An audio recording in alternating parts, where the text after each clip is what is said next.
Defects of vision and their corrections. Some people cannot see things clearly due to loss of accommodation power of the lenses in their eyes.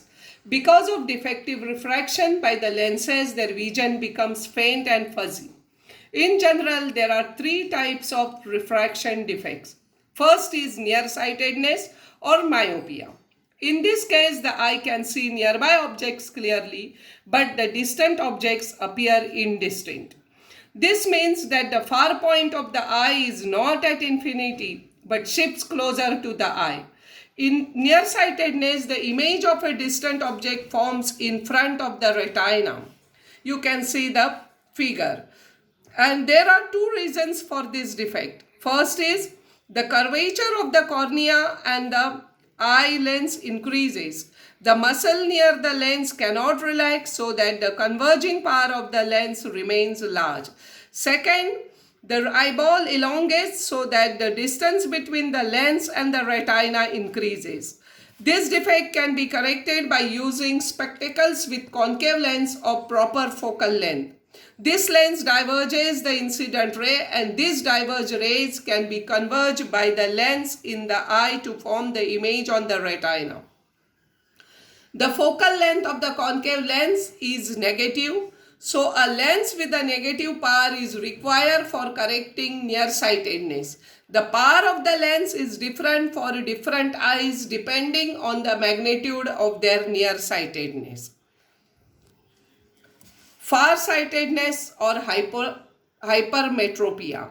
In this defect, the human eye can see distant object clearly but cannot see near object distinctly, means not clear. This means that the near point of the eye is no longer at 25 centimeter but shifts farther away. As this is shown in the figure. There are two reasons for farsightedness. One, the curvature of the cornea and the eye lens decreases so that the converging power of the lens becomes less. And second, due to the flattening of the eyeball, the distance between the lens and the retina decreases. This defect can be corrected by using a convex lens with proper focal length. This lens converges the incident rays before they reach the lens. The lens then converges them to form the image on the retina. The focal length of a convex lens is positive, thus the spectacle used to correct farsightedness has positive power. The power of these lenses is different depending on the extent of farsightedness. Now, presbyopia, generally the focusing power of the eye lens decreases with age. The muscle near the lens lose their ability to change the focal length of the lens. The near point of the lens shifts farther from the eye. Because of this, old people cannot see nearby objects clearly.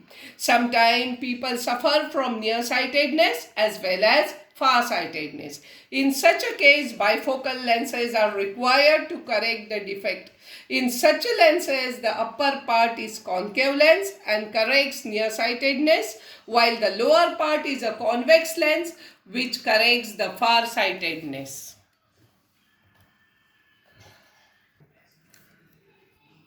Children, now take a look at this video which shows the defect of an eye and their corrections. Hope you'll understand through this video. This is Adam and his mother. They both are having some trouble and weren't able to see things a bit clearly. So, their mom took them to the ophthalmologist, that is, the eye doctor. After examining, the doctor said it's just a simple case of myopia for Adam and hyperopia for his mom. They seem to be very complex words. What exactly is it, doctor? Asked Adam.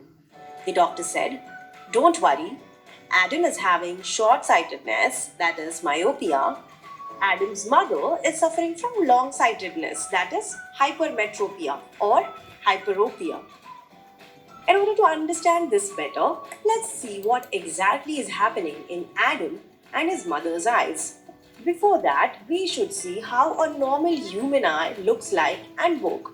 Now, in a human eye, there are a lot of different parts as you can see. But we are more focused on the lens and the ciliary muscles which helps us to see near and far objects. When you are looking at something which is far away, the ciliary muscles stretches the lens and reduces the focal length, which makes the object clear. And when the objects are close, the ciliary muscles compress and increases the focal length. When the light falls on the lens, it converges and forms an inverted image on the retina. This image is later made erect in the brain, and that's how we see the world. Now, in the case of myopia, the image is formed in front of the retina instead of on the retina. In this case, people can see close objects clearly, but the objects which are farther away are blurry. Now, why does this happen? Why is the image formed in front of retina?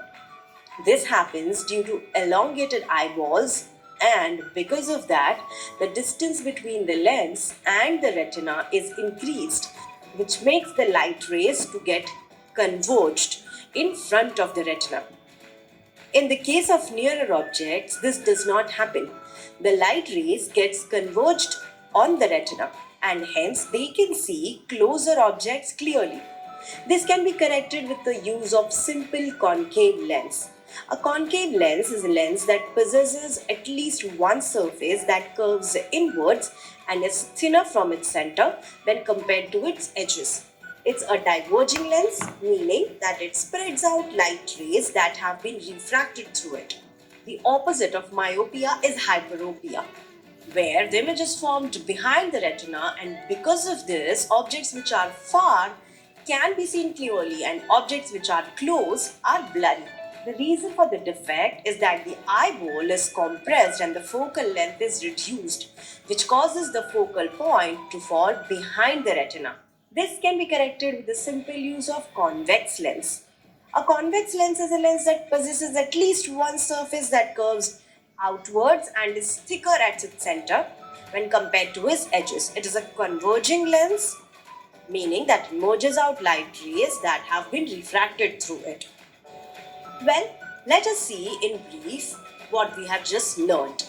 This is a chart that explains what is the difference between myopia and hyperopia. Well, friends, that is it for today's session.